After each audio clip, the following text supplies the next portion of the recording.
The man command. Man is the abbreviation of manual, so it gives detailed information about the named command, including name, synopsis, configuration, description, options, exit status, return value, as well as errors.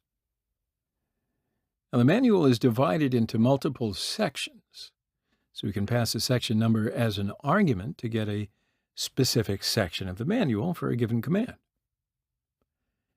And this table shows the available sections. Section 1 is default. It opens the user command descriptions if no section is given. Now, if you run man password, it shows the manual of the password command. And if you specify the section number, for example, 5, it'll show the format of the file. All right, so let's go to Kali. Run man pwd to see the manual page of the pwd command. And there it opens section 1 by default. So just press Q to quit. So what if we run the man command? And of course, it shows us the manual page of the man command. Say that 3 times fast. That's all right. You don't have to.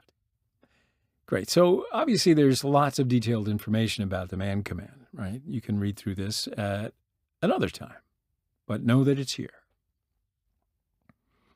So this time, we'll specify a section number. 1 is the default section, and it shows the user commands.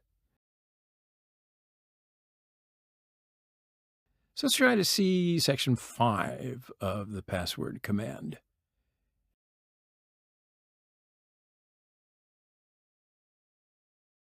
And as you can see, it shows the file formats and conversions of the password command.